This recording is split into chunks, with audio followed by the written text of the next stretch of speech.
बात कर लेते हैं बंगाल की, जहां पर हुमायूं कबीर और एआईएमआईएम का गठबंधन टूट चुका है। एआईएमआईएम ने अपना रास्ता अलग कर लिया। बंगाल चुनाव अकेले लड़ेंगे, एआईएमआईएम की तरफ से क्लैरिफिकेशन दिया गया। किसी के साथ गठबंधन एआईएमआईएम का बंगाल में नहीं होगा। दोनों ने 118 सीटों पर अपने उम्मीदवार उतार दिए।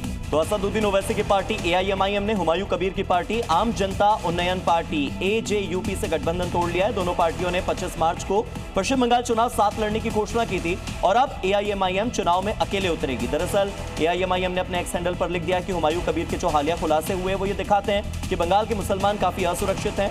एआईएमआईएम जो है असदुद्दीन ओवैसी की पार्टी, ऐसे किसी भी बयान से खुद को नहीं जोड़ सकती जिसमें मुसलमानों की ईमानदारी पर सवाल उठाते जाते रहे हों। देखिए, एआईएमआईएम की तरफ से पोस्ट किया गया हुमायूं कबीर के खुलासे को लेकर के एआईएमआईएम किसी भी ऐसे बयान से खुद को कनेक्ट नहीं करता है और ऐसे में जो सवाल हैं वो उठाए गए और एआईएमआईएम की तरफ से ये बड़ा कदम उठाया गया है। हुमायूं कबीर के साथ गठबंधन एआईएमआईएम का टूट गया है। इससे पहले जब एक मंच पर असदुद्दीन ओवैसी और हुमायूं कबीर थे तो उनकी तरफ से ये कहा गया था कि दोनों भाई हैं और भाइयों की तरह चुनाव लड़ने जा रहे हैं, लेकिन अब वेस्ट बंगाल में ये तस्वीर बदलती हुई नजर आ रही है। तो एक तरह से शिखा ये कहा जा सकता है कि बंगाल चुनाव में जो मुस्लिम ब्रदरहुड वाला कार्ड था वो नहीं चलेगा, क्योंकि यहाँ पर मुसलमानों में कहां सुरक्षा और कहां असुरक्षा, इस पूरे के पूरे शब्द को लेकर ही दो अलग अलग पार्टियां दो अलग अलग मोड़ पर आ चुकी हैं। बिल्कुल, और देखिए पूरी राजनीति यहाँ पर टर्न लेती हुई नजर आ सकती है। फायदा किसका होगा ये तो वक्त बताएगा। इसी बीच अलवर से बड़ी खबर है, गोवंश का सिर मिलने पर जबरदस्त बवाल हुआ। अग्रसेन पुलिया के पास ये सिर बरामद हुआ है। राजस्थान के अलवर में हिंदू संगठनों ने प्रदर्शन तेज कर दिया है और इस पूरे केस के जितने भी आरोपी हैं उनके खिलाफ गिरफ्तारी की मांग हो रही है। उनके खिलाफ सख्त एक्शन लेने की मांग इस वक्त अलवर के हिंदू संगठन कर रहे हैं। वहीं पुलिस ने कार्रवाई का भरोसा दिया है। तनाव को देखते हुए पुलिस फोर्स की तैनाती की गई है। तो आपको बता दें कि यहाँ पर हिंदू संगठनों ने प्रदर्शन किया है और ये 3 तस्वीरें आपकी टीवी स्क्रीन पर। गौवंश का शव मिला, कुछ अवशेष मिले और उसके बाद हिंदू संगठनों ने विरोध के स्वर बुलंद किए, थाने के सामने धरना दिया। पुलिस ने अब तक केवल भरोसा दिया है, आश्वासन दिया है कि जो भी आरोपी हैं उनके खिलाफ सख्त कार्रवाई होगी।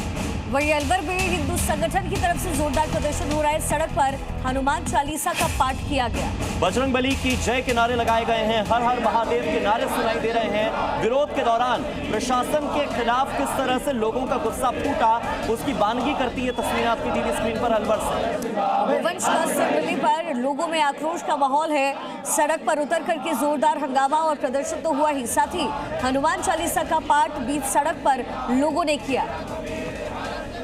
तो यहाँ पर हर हर महादेव के नारे लगा रहे हैं प्रदर्शनकारी, बजरंगबली की जय के नारे लगा रहे हैं, हनुमान चालीसा का पाठ कर रहे हैं। हिंदू कह रहे हैं कि उनकी आस्था के साथ खिलवाड़ किया गया है, उनकी श्रद्धा के साथ खिलवाड़ किया गया है और जानबूझकर सांप्रदायिक माहौल खराब करने की कोशिश की गई है।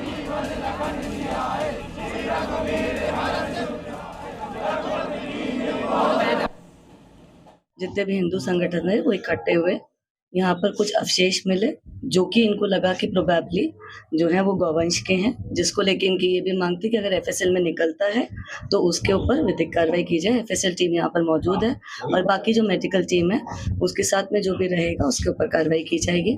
मुकदमा दर्ज करने की मांग थी जो कि पहले ही पुलिस प्रशासन द्वारा मान ली गई थी। गाय के बच्चे के कुछ अवशेष प्राप्त हुए हैं, जिसकी वजह से लोग काफ़ी क्रोधित थे और उन पे रोष था और वो कार्रवाई चाहते थे, तो उसी के लिए जो है वो धरने पे बैठे थे। तो प्रशासन ने इस बात का एकदम, जैसे ही हमें पता चला, हमने उसके लिए पूरा प्रयत्न किया है कि सबसे पहले तो हम जो इसके गुनहगार हैं, जो कि ज़िम्मेदार हैं, उन्हें पकड़ा जाए